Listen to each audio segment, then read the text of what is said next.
नमस्कार बच्चों। आज कक्षा 11वीं का पाठ 10, इसके जो की पाठ का नाम है आत्मा का ताप। इसके लेखक हैं सैयद हैदर रजा। सैयद हैदर रजा का जन्म 1922 ईस्वी में मध्य प्रदेश के बाबरिया नामक गांव में हुआ। आधुनिक भारतीय चित्रकला को जिन कलाकारों ने नया और आधुनिक मुहावरा दिया, उनमें सैयद हैदर रजा का नाम महत्वपूर्ण है। लेकिन रजा सिर्फ इसी कारण से कला की दुनिया में सम्मान नहीं है। जिन कलाकारों ने भारतीय आधुनिक कला को अंतर्राष्ट्रीय स्तर पर प्रतिष्ठित किया, उनमें रजा हुसैन सूर्या का नाम अगली पंक्तियाँ, अर्थात इन्होंने अपने देश का नाम उज्ज्वल किया और कला के क्षेत्र में इन्होंने अंतर्राष्ट्रीय ख्याति प्राप्त की। तो उन्होंने लिखा है आत्मा का ताप। सैयद हैदर रजा एक प्रसिद्ध चित्रकार थे। आत्मा का ताप उनकी आत्मकथा है। उन्होंने स्वयं अपने बारे में लिखा है, इसलिए वो आत्मकथा है। इस संबंध में उन्होंने अपने संघर्षपूर्ण जीवन के कुछ अंश प्रस्तुत किए। नागपुर स्कूल की परीक्षा में कक्षा में प्रथम आया। 10 में से 9 विषयों में मुझे विशेष योग्यता प्राप्त हुई। इससे मुझे बड़ी मदद मिली। पिताजी रिटायर हो चुके थे, अब मुझे नौकरी ढूंढनी थी। मैं गोंदिया में ड्राइंग का अध्यापक बन गया। महीने भर में ही मुझे बम्बई के जे स्कूल ऑफ आर्ट में अध्ययन के लिए मध्य प्रांत की सरकारी छात्रवृत्ति मिली। यह सितंबर 1943 की बात है। मैंने अमरावती के गवर्नमेंट नॉर्मल स्कूल को त्यागपत्र दे दिया। जब तक मैं बम्बई पहुंचा, तब तक जे स्कूल में दाखिला बंद हो चुका था। दाखिला हो भी जाता तो उपस्थित का प्रतिशत पूरा न हो पाता। छात्रवृत्ति वापस ले ली गई। सरकार ने मुझे अकोला में ड्राइंग अध्यापक की नौकरी देने की पेशकश की। मैंने तय किया कि मैं लौटूंगा नहीं, बम्बई में ही अध्ययन करूंगा। मुझे शहर पसंद आया, वातावरण पसंद आया, गैलरियाँ और शहरों में अपने मित्र पसंद आए। और भी अच्छी बात यह हुई कि मुझे एक्सप्रेस ब्लॉक स्टूडियो में डिजाइनर की नौकरी मिली। यह स्टूडियो फिरोज साहब मेहता रोड पर था। एक बार फिर कड़ी मेहनत का दौर चला। करीब साल भर में ही मैंने स्टूडियो के मालिक श्री जलील और मैनेजर श्री हुसैन ने मुझे मुख्य डिजाइनर बना दिया। सुबह 10 बजे से शाम 6 बजे तक मैं दफ्तर में काम करता। फिर मैं अध्ययन के लिए मोहन आर्ट क्लब जाता और फिर जेकब सर्कल, जहाँ भाई के परिचित एक टैक्सी ड्राइवर थे, मुझे रहने की जगह दी। उसने कहा कि मैं तो रात को टैक्सी चलाता हूँ, तो तुम वहाँ सो सकते हो। वह दिन मैं कमरे में लौटता। यह छोटा सा कमरा जैकब सर्कल 7 रास्ता में पहली मंजिल पर था। एक रात जब 9:30 बजे मैं कमरे में पहुँचा, तो हमारे दरवाजे पर एक पुलिस वाला खड़ा था। उसने कहा कि तुम अंदर नहीं जा सकते, यहाँ हत्या की वारदात हुई। हम लोग कभी भी राजनीति या किसी तरह की संदिग्ध गतिविधियों में शामिल नहीं हुए थे। मेरी तो अक्ल गुम हो गई। मैं तुरंत पुलिस स्टेशन जाकर कमिश्नर से मिला। उन्हें बताया कि मैं एक विद्यार्थी हूँ, जैकब सर्कल में रहता हूँ। मेरे कमरे के बाहर पुलिस वाला खड़ा है और मुझे अंदर नहीं जाने दिया। तो उन्होंने बताया कि मेरे टैक्सी ड्राइवर मित्र राल्फ पर या मुझ पर शक नहीं। रात की टैक्सी में किसी ने एक सवारी को छुरा मारकर हत्या कर दी थी। अगले दिन मैंने जलील साहब को राम कहानी सुनाई, तो उन्होंने मुझे आर्ट डिपार्टमेंट में कमरा दे दिया। मैं फर्श पर सोता था। वे मुझे रात 11-12 बजे तक गलियों के चित्र या तरह तरह के स्केच दिखाते थे। कभी कभी वे कहते कि तुम बहुत देर तक काम करते रह गए, अब सो जाओ। कुछ महीने बाद उन्होंने मुझे बहुत शानदार ठिकाना देने की पेशकश की। उनके चचेरे भाई के 6ठी मंजिल का फ्लैट में एक कमरा था। उसमें 2 पलंग थे। उनकी योजना यह थी कि अगर मैं उनके यहाँ काम करता रहा, तो मुझे कला प्रमुख का विभाग दे दिया जाए। मैं जैकब सर्कल का 7 रास्ते वाला घर और उसका गली वातावरण छोड़कर नए ठिकाने पर आ गया और पूरी तरह अपने काम में डूब गया। इसका परिणाम यह हुआ कि 4 वर्ष में सन 1948 में बॉम्बे आर्ट सोसाइटी का स्वर्ण पदक मुझे मिला। इस सम्मान को पाने वाला मैं सबसे कम आयु का कलाकार था। 2 वर्ष बाद मुझे फ्रांस सरकार की छात्रवृत्ति मिल गई। मैंने खुद को याद दिलाया, भगवान की घर देर है अंधेर नहीं। मेरे पहले दो चित्र नवंबर 1943 में आर्टिस्ट सोसाइटी ऑफ इंडिया की प्रदर्शनी में प्रदर्शित हुए। उद्घाटन में मुझे आमंत्रित नहीं किया गया क्योंकि मैं जाना माना नाम नहीं माना जाता था। अगले दिन मैंने द टाइम्स ऑफ इंडिया में प्रदर्शनी की समीक्षा पढ़ी। कला समीक्षक रूडोल्फ वान लेडेन ने मेरे चित्रों की काफी तारीफ की थी। इसका पहला वाक्य मुझे आज भी याद है। इनमें से कई चित्र पहले भी प्रदर्शित हो चुके थे और नयों में कोई नई प्रतिभा नहीं दिखी। हाँ, S.H. रजा के नाम से ये छात्र के एक दो जल रंग लुभावने, उनमें संयोजन और रंगों के दक्ष प्रयोग की जबरदस्त समझदारी थी। दोनों चित्र 40-40 रुपए में बिक गए। एक्सप्रेस ब्लॉक स्टूडियो में 8-10 घंटे रोज काम करने के बाद महीने भर में मुझे इतने रुपए नहीं मिल पाते थे। वेनिस अकादमी के प्रोफेसर वाल्टर लैंगहैमर से भेंट हुई तो उन्होंने जर्मन उच्चारण वाली अंग्रेजी में कहा, I loved your stuff mister Raza. Raza sahab, मुझे आपका काम पसंद आया। रूडोल्फ वान लेडेन कृपा बनाए रखी। इसके बाद वियना के एक कला संग्राहक एमेन्युएल श्लेसिंगर मेरे काम की प्रशंसक बने। यह मेरी बहुमूल्य उपलब्धि थी। समय के साथ साथ चीजें भी होती चली गई। प्रोफेसर लैंगरहैंस ने काम करने के लिए मुझे अपना स्टूडियो दिया। Way the times of India के आर्ट डायरेक्टर थे। मैं दिन में उनके स्टूडियो में चित्र बनाता था। शाम को चित्र उन्हें दिखाता तो वे बारीकी से उसका विश्लेषण करते। मेरे काम में उनकी रुचि बढ़ती गई, मेरा काम निखरता गया।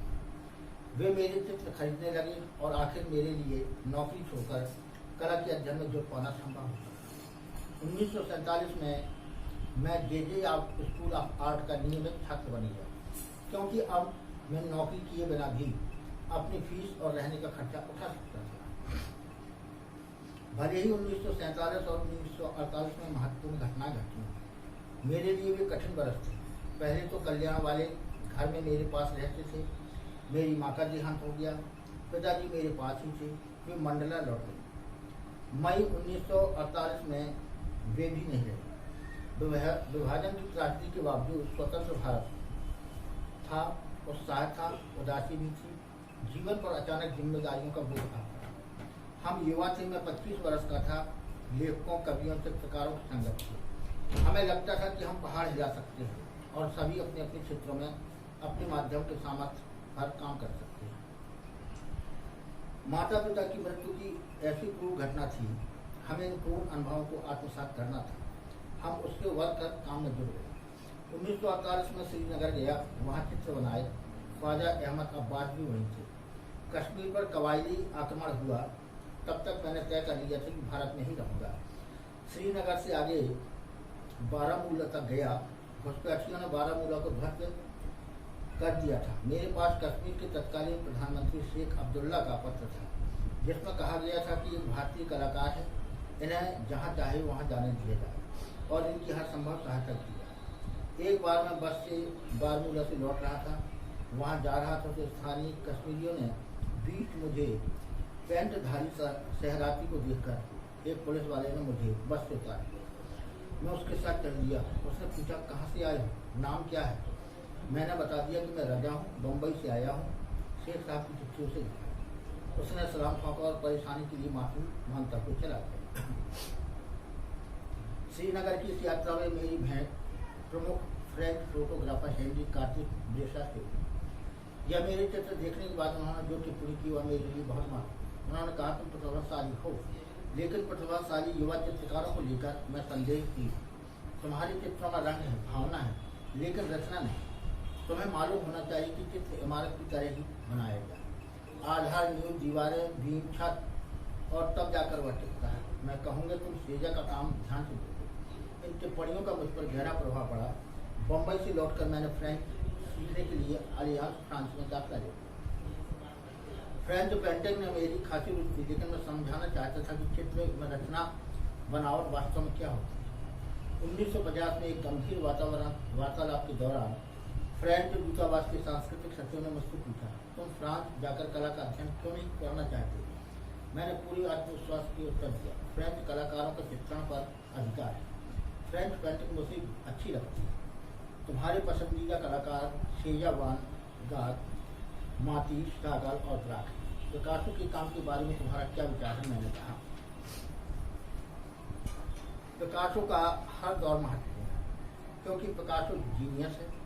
वह इतने खुश थे कि मुझे 1 के बजाय 2 वर्ष के लिए छात्रवृत्ति मिली। मैं सितंबर में फ्रांस के लिए निकला और 2 अक्टूबर 1950 को मार्सेई पहुंचा।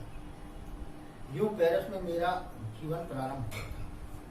बम्बई में रहते ऊर्जा थी, काम करने की एक इच्छा थी, आत्मा का चढ़ा यह ताप लोगों को दिखाई देता था। तो अपने यहाँ जबरदस्त उदारता थी। कोई काम करने का इच्छुक हो तो वो लोग सहायता करने के लिए तैयार है। मैं अपने कुटुंब के युवा लोगों से कहता हूँ कि तुम्हें सब कुछ मिल सकता है, बस तुम्हें मेहनत करनी है। यहाँ लेखक समझाता है कुटुंब के माध्यम से कि कोई भी मनुष्य हो, मेहनत करके वो सफलता को प्राप्त कर सकता है। इसमें कोई भी दो राय नहीं। चित्रकला व्यवसाय नहीं, अंतरात्मा की पुकार है। अर्थात चित्रकला को व्यवसाय की दृष्टि से देखना उचित नहीं है, क्योंकि ये कोई व्यापार नहीं है। चित्रकला आत्मानुभूति होती है, अर्थात आत्मा के अंदर जो चित्र उभरे उसे बाहर प्रदर्शित करना ही वास्तव में चित्रकला है। इसे अपना सर्वस्व देकर ही कुछ ठोस परिणाम मिलता है। इसमें यदि हम पूर्णता से कार्य करें, गंभीरता से कार्य करें, तब ये चित्र सजीव लगने लगते हैं। उन्हीं चित्रों में ऐसा लगता है जैसे जीवन आ गया हो। ये होती है वास्तविक चित्रकला। केवल जहरा जाफरी को कार्य करने की ऐसी लगन मिली, वह पूरे समर्पण से दमोह शहर के आसपास के ग्रामीणों के साथ काम करती है। ऐसा जहरा जाफरी थी। उन्होंने गांव जाकर वहाँ का दृश्य देखा, गलियाँ देखी, सड़कें देखी, वहाँ कैसा दृश्य है। फिर उन्होंने पूर्ण लगन से वहाँ का चित्रण प्रस्तुत किया, जो कि लोगों को सजीव जान पड़ा। जैसे स्वयं उस गली में वो चल रही हो, इस प्रकार के चित्र उन्होंने बनाए। और आज भी वे आसपास के ग्रामीणों के साथ काम करती हैं और उन्हें भी वो कला सिखाती हैं। कल मैंने उन्हें फोन किया था, यह जानने के लिए कि वह दमोह में क्या कर रहे हैं। अर्थात मैं भी उनसे कुछ शिक्षा लेना चाहता था, लेखक कहता है। इसलिए दमोह में मैंने फोन किया कि क्या वह घर पर हैं या क्या कर रहे हैं। उन्हें बड़ी खुशी हुई कि मुझे सूर्य प्रकाश, उस ग्रामीण स्त्री का पति जो अपने पति का नाम नहीं ले रहे, अर्थात ग्रामीण अंचल में रहती, वो ग्रामीण अंचल की थी और ग्रामीण अंचल में अपने पति का नाम नहीं लिया गया, इसलिए केवल इशारों से ही बात कर सकती थी। इसी कारण उस ग्रामीण स्त्री का पति जो अपने पति का नाम नहीं ले रही, उसका किस्सा याद है। मैंने धृष्टता से उन्हें बताया कि बिन मांगे मोती मिले, मांगे मिले ना। अर्थात बिना मांगे तो मोती भी मिल जाते हैं और मांगने से कभी कभी भीख भी मिलती है। अर्थात परिश्रम से आप जो चीज प्राप्त करना चाहें कर सकते हैं, लेकिन किसी से मांगने पर खाने तक तो आपको प्राप्त नहीं होता। मेरे मन में शायद युवा मित्रों को यह संदेश देने की कामना है कि वह कुछ घटने के इंतजार में हाथ पर हाथ धरे न बैठे। अर्थात कुछ ऐसी घटना घटेगी कि मुझे काम मिल जाएगा या फलाने जब वो नौकरी निकलेगी तब मैं काम करूंगा। तो लेखक युवाओं को संबोधित करता हुआ कहता है कि आप केवल हाथ पर हाथ धरकर केवल योजनाओं के बारे में न सोचें, बल्कि मेहनत से कार्य करें तो कोई ना कोई व्यवसाय आपको अवश्य मिल जाएगा, कोई नौकरी मिल जाएगी। उसके लिए हाथ पर हाथ धरे नहीं बैठना है, बल्कि परिश्रम पूर्वक कार्य करना है, तो तुम्हारी सफलता तुम्हें मिल जाएगी। खुद कुछ करो, जरा देखिए अच्छे खासे संपन्न परिवारों के बच्चे काम नहीं कर रहे, अर्थात जो संपन्न घराने के परिवार हैं उनके बच्चे काम नहीं करते, उनका काम नौकर चाकर करते हैं। लेकिन बड़े होने पर या उनके पूर्वजों के खत्म हो जाने पर वे ही दुखी रहते हैं। क्योंकि उन्होंने कुछ प्रारंभ से करना सीखा नहीं, और जब पूर्णतः बड़े हो जाते हैं, जब उन्हें काम करने का अनुभव नहीं होता और वह इसी कारण वो दुखी रहते हैं। तो उन्होंने कहा कि काम करना प्रारंभ से ही करना चाहिए, जबकि उनमें तमाम संभावनाएं हैं, वो बच्चों कुछ कर सकते थे, लेकिन धनाढ्य या धनी परिवार होने के कारण कुछ नहीं करते, बल्कि आराम ही करते रहते हैं। और यहाँ हम बेचैनी से भरे काम किए जाते हैं। गरीब परिवार के हैं, चाहे खाने को हो या ना हो, मुसीबत से हो, मीलों पैदल जाना पड़े, लेकिन वो कार्य करने के लिए कुछ दूर पर जाते हैं और कभी घबराते नहीं।